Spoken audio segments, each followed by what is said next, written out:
The following program is made possible by Wells Fargo. Wells Fargo, the next stage. It's a strange political year with the promise of even more strangeness in 2020. So let's turn to our resident political commentator, Melissa Michelson, to set us on the right course. The game is politics. The game is on.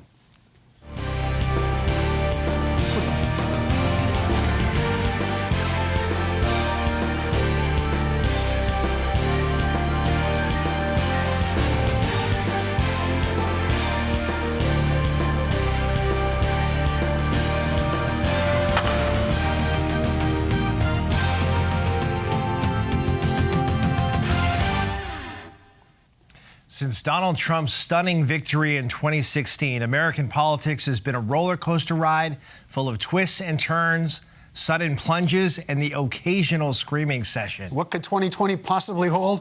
We don't know. But we're going to plumb the question, and we're going to ask a dozen other things of our political commentator, Melissa Michelson. Welcome. I forgot to do the open, which is I'm Mark Simon. He's Kevin Mullen, and welcome to the game. I forgot to put that on the teleprompter. Melissa, it's great to have you here. Thanks. Let's start with, I want to start with some political science, since you are a political scientist. Oh, I know stuff about that. Yeah, which is there's a steady, it's not dramatic, although 1 or 2% change in voter registration is actually a substantial number, given how large the numbers are in a place like California. But there is a growing number of registered voters. Does that portend, are we going to have sort of a landmark year in 2020 in the election in turnout and in participation? I think we are. I think we got a glimpse of that last year in 2018 when there was presidential level turnout for a midterm election. And so if you have midterm level turnout, presidential level turnout in a midterm year, that suggests that in a presidential year, you're going to have even higher turnout. And so I think we are seeing a lot more people paying attention to politics. I think the takeaway for a lot of folks from 2016 was that it did matter who won. And so now maybe folks who had disengaged, didn't think politics was something they needed to worry about. There are a lot more people now thinking, actually, it is something I need to worry about. I am worried, and I want to get involved. I want to vote. It's a standard sort of wisdom from somebody who doesn't really know much about politics. Oh, there's no difference between them. But there is, isn't there? There are massive differences. We're finding, yes. Well, you often get folks saying, oh, Democrats and Republicans, they're just two heads of the same monster. They're all corrupt. They're all the same. Doesn't matter. Absolutely, that's a time-worn trope. But there are massive differences. And I think as the parties have become more polarized over the last decade, more and more folks are aware of those differences. There are definitely times in American history where the differences are smaller. But right now, the differences are pretty stark. So it's all about turnout, right, in the presidential cycle. Turnout in the upper industrial Midwest, in the urban areas, perhaps, that didn't perform to the Barack Obama levels for Hillary Clinton. Milwaukee, Detroit, other areas, suburbs around the major urban areas where turnout was not what was expected. I've been sort of operating on the assumption that Democrats are going to have a huge turnout year in 2020, as you suggest. But it's going to be matched by some intensity on the Republican side. Donald Trump's base strategy is really about firing up this hardcore base of 38 to 42% maybe, and then getting a little bit of that middle to put an electoral map win together. So what is your anticipation on the Republican side in terms of their turnout? Is it going to be depressed because of some of Donald Trump's actions in the office, or is this about that intensity is going to be, the Democratic intensity, which I think is a given, is going to be matched by the Republican intensity? I think there's very strong Republican intensity as well. I think there's a couple of things going on. First, the folks who voted for Trump and identify as Republicans really do like what he's doing, like that he's standing up for China, like that he's protecting the borders, like that he's, trying to expand the landmass of the United States. They like what he's doing. They approve of what he's doing, and they approve of the judges he's putting into place. They approve of the tax cut. So they're fired up to protect that. And also what we've got going on with this polarization is that people's identities is much more wrapped up in their partisanship now. And so they want a win for their team. And so for Republicans, So there are some Republicans who are fired up, love Donald Trump, love his policies, love the direction of the country. And there are other folks who, even if they're a little concerned about Trump and maybe don't like everything he's tweeting about, that's their team. And they want their team to win. And they do not like the other team, and they don't. So they're going to turn out too. So I think we're going to see massive turnout on both sides. You know, I was looking back at the last 4 or 5 elections that were landslides.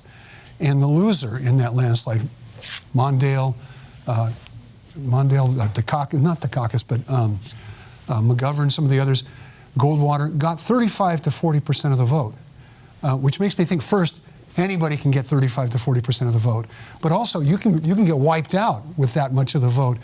The president is consistently somewhere between 35 and 45, fluctuates dramatically.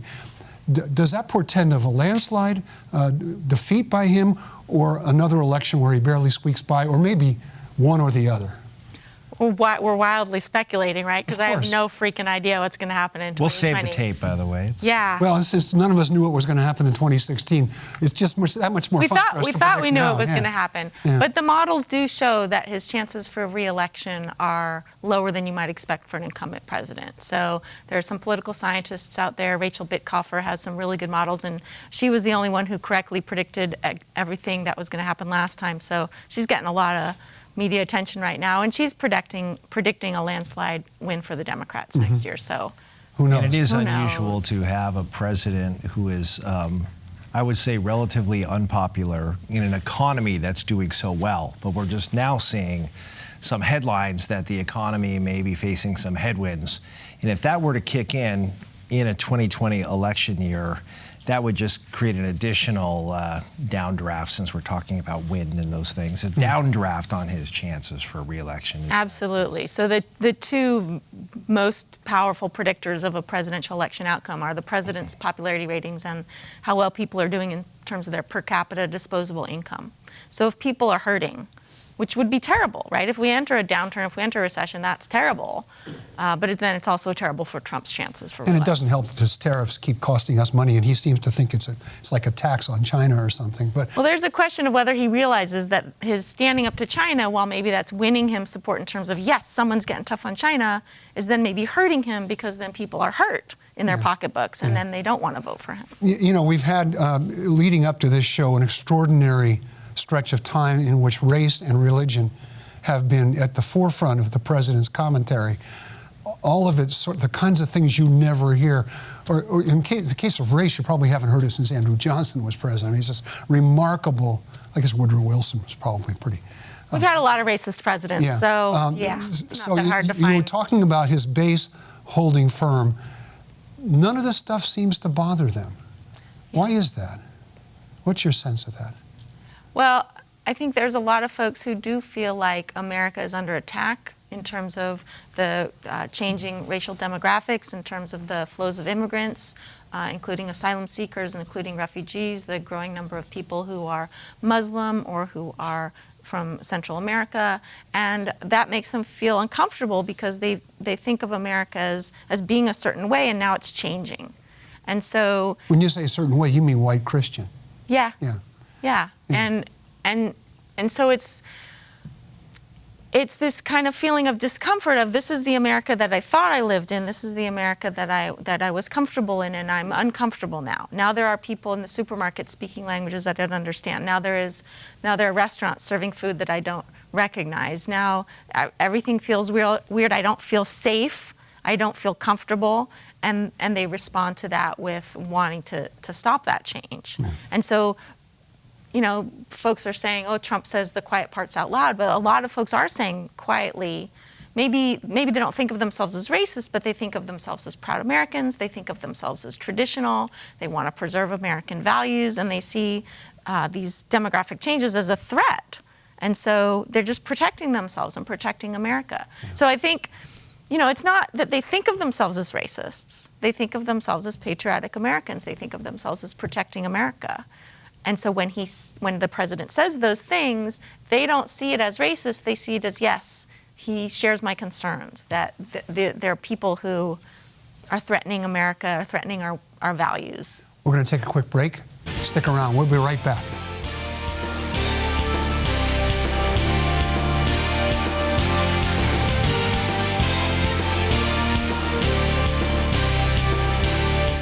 It's been over 150 years since Wells Fargo first opened for business. Since then, we've enjoyed your community support, and we're passionate about returning it. Every day, Wells Fargo team members roll up their sleeves and donate their time to organizations and charitable groups throughout the Bay Area. Nationally, we've committed even more. In just the past 2 years alone, we've donated over $70 million to support schools and educational programs. It's a commitment we're proud of. Wells Fargo, the next stage.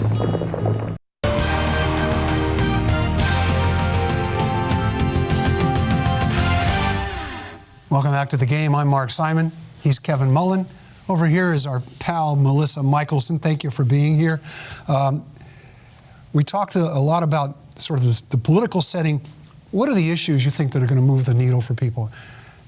Gun violence is something that they've all been talking about, but it doesn't look like anything's going to happen in Congress, which I think was part of Mitch McConnell's strategy. Is like, well, we'll talk about it when we get back, and then he expected it to cool down. But is gun violence going to move the needle? Is health care, or is it mostly going to be the economy? I don't think it's going to be the economy that folks are talking about so much, because what can you say about that? That you want a stimulus bill, that you want a jobs bill? That would really be a conversation we'd have if we went into a recession. I think we're going to have a lot of conversations about healthcare. We're going to have a lot of conversations about the cost of education. We're going to have a lot of conversations about immigration, because that is the message that the president's basing his reelection campaign on. And so in response to that, we'll see the Democrats talking about immigration. And of course, we're going to talk about guns, because yeah, those 2 shootings that we had last month are going to fade from memory, but unfortunately, we're probably going to have more. And then the conversation will come up again. And it looks like the House is continuing to work on some gun reform bills. Mm-hmm. So even if the Senate isn't going to act, the House is going to continue to pass some more bills, maybe another restriction on assault weapons, and then they'll run on that as part of the campaign. So whether or not Mitch McConnell rises to the occasion, that's going to be part of the campaign. So I wanted to ask you just to explain a little bit the differences, distinctions between, say, issues, policy issues, and values, because the values are maybe expressed in your approaches to issues and policy. But I'm not sure the average voter, was sitting and comparing healthcare plans and so forth. Don't you think this will probably emerge as a values kind of election? This president stands for something. And I feel intuitively a very different way. Or he is resonating with me, but it's cultural issues and just sort of a sense of what you think America maybe should represent. Yeah. Or what you're the president absolutely should right. represent as the leader of the country. That kind of a bigger conversation than, say, something about healthcare, as important as that issue is, for example. Right. So the way that people tend to make their vote choices tends to be not based on details of healthcare plans, but on how does this president make me feel? Do I share a partisan identity with them? That's number one. Do I share a gender identity or a racial identity with them? Some other way in which I feel like they represent me or that they see me? Do I think that they're intelligent? Do I think that they're honest? Do I get a warm, fuzzy feeling from them? Like, yeah. Do I feel like they're going to lead America into a better future? Or do they make me worried? And so it is a lot about, like, how do they make me feel? What values am I feeling? Not so much do I want to go have a beer with him. That's like a line we've heard. But it's more like, does this candidate make me feel confident, make me feel like we're going to be going the right direction? There are definitely some people who are issue voters. And in the primary, we're going to have fights about the details of healthcare plans. But in the general election, a lot of folks are going to be basing it more on these heuristics of, how does this person make me feel? And that's a reflection of their values and on how they, how they carry themselves and how you feel when you see them. Mm-hmm. You mentioned earlier the changing demographics and how that's coloring a lot of the politics. That sense of things are changing. Some people don't like them. One of the places where the change has already taken place is here in California. And it occurred to me that if you make the race about us versus them, in California, they're more of, quote unquote, them. Is California the future, you think, of this country? Because you traveled extensively around the country to promote your book about changing attitudes toward same-sex marriage. What is your sense? Is California sort of ahead of the curve in terms of how the rest of the country is going to look demographically?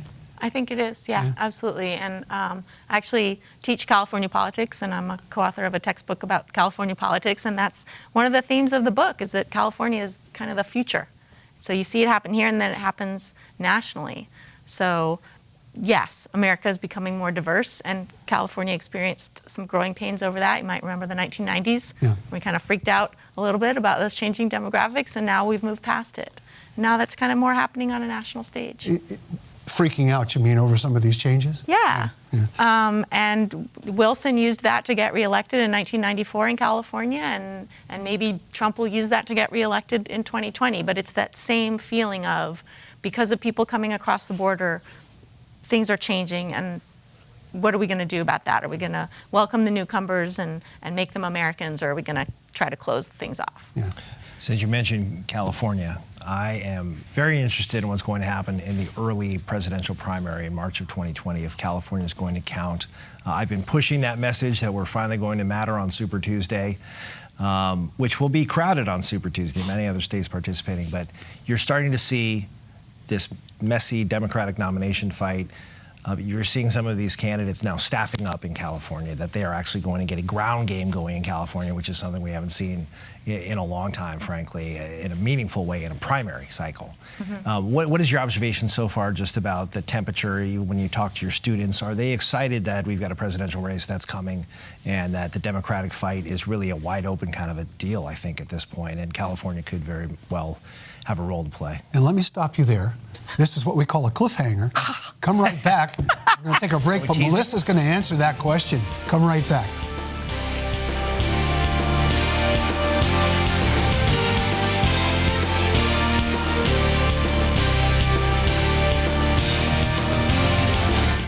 It's been over 150 years since Wells Fargo first opened for business. Since then, we've enjoyed your community support, and we're passionate about returning it.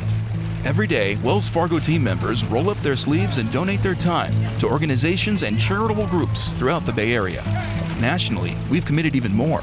In just the past 2 years alone, we've donated over $70 million to support schools and educational programs.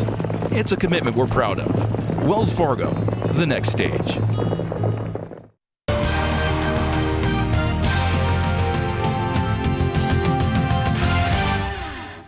Welcome back to the game. I'm Mark Simon.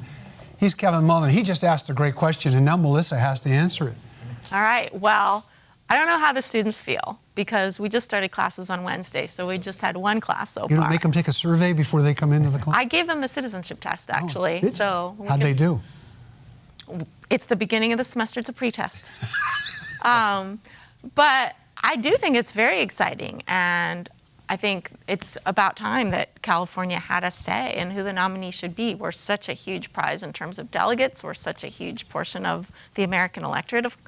I'm a Californian, so okay, maybe I'm biased, but of course I think we should have a say in who the nominee should be. And so I love it that we're so early, and I think a lot of folks are excited that we're going to be early. And because California did prefer Hillary Clinton by several million votes, I think there's a lot of built-up frustration in California of, we voted a certain way and it didn't count, and now this time it's going to count, and we have a chance to actually influence who's going to be president. So I think people are going to be fired up. And plus, I think it helps a lot that you don't have to be a registered Democrat or Republican to be a registered voter in the primary in California. Well, although for the declined states, the declined states can participate in the Democratic process, but the Republican Party has not made the changes internally to enable declined states to participate in the Republican primary. So I think...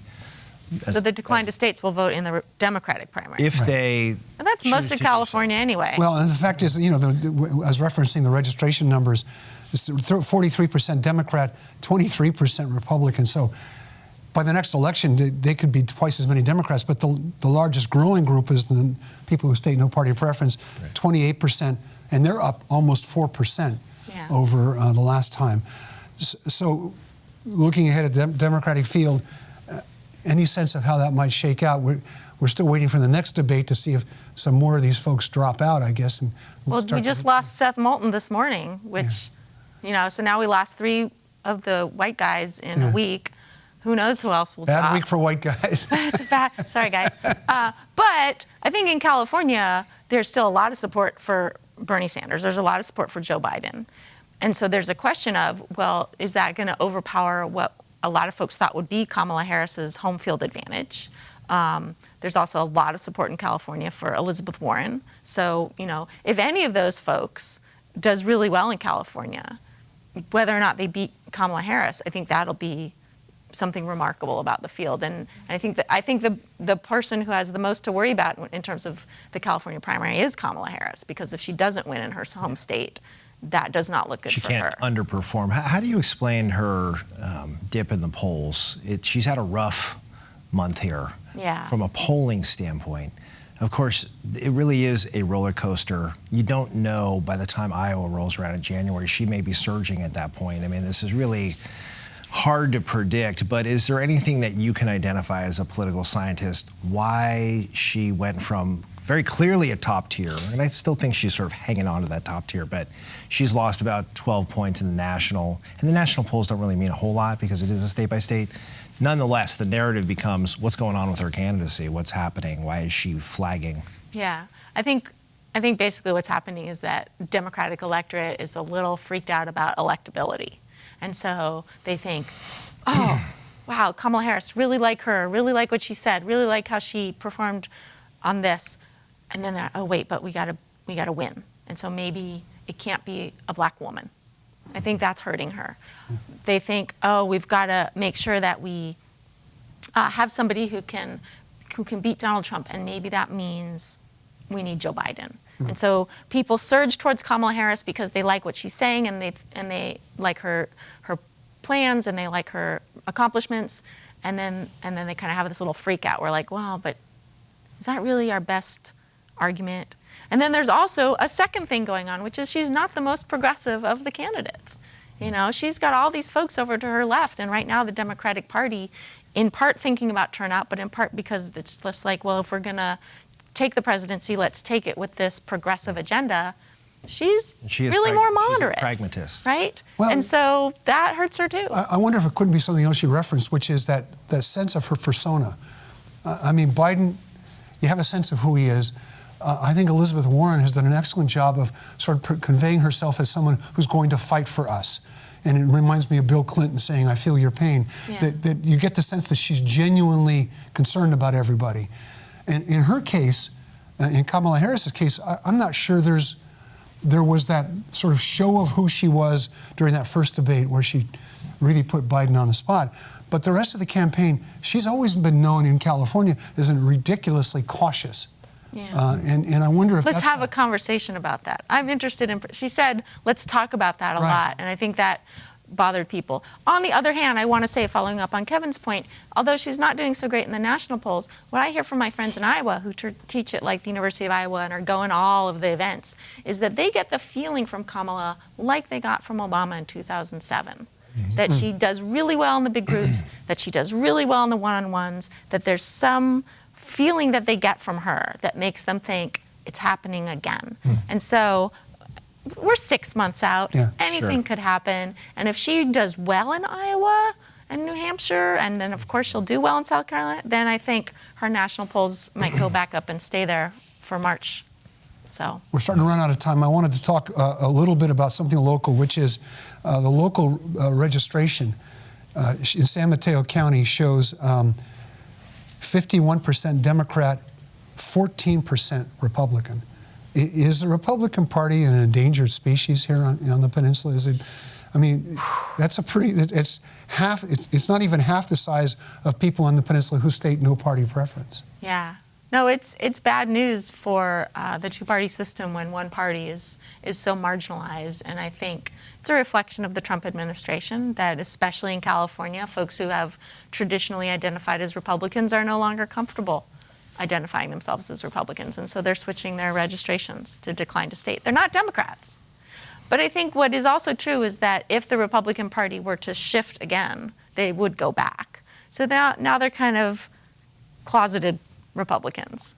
They don't want to be out there as Republicans because then they're affiliated with this president, but that they still believe in the core values of the Republican Party, in low taxes, in small government, in the traditional family values that the Republican Party stands for pro-life, right? They still believe those things. And so they're not going to change their values. They're not going to become Democrats. I think we'll have a correction. And either the Republican Party will reform itself and they'll feel comfortable going back, or nationally this will continue and the Republican Party will have a realignment of the party system, and the Republican Party will maybe be replaced by something else. We have almost 30 seconds left. Okay. You're located in Menlo Park, which just went to district elections. 2 incumbents lost because they did that. Redwood City's going to district elections. As a political scientist, what's your take on the move toward district elections in San Mateo County? I think it's a great shift. It brings more diversity. It allows for historically marginalized communities to have representation, which is much more difficult than at-large systems. So I'm all for it. Melissa Michelson, thank you. We're going to have you back plenty of times between now and then, of course, election night eventually. Absolutely. And so thank you for being with us. I'm Mark Simon. And I'm Kevin Mullen. And thank you for being with us. And join us next time on The Game.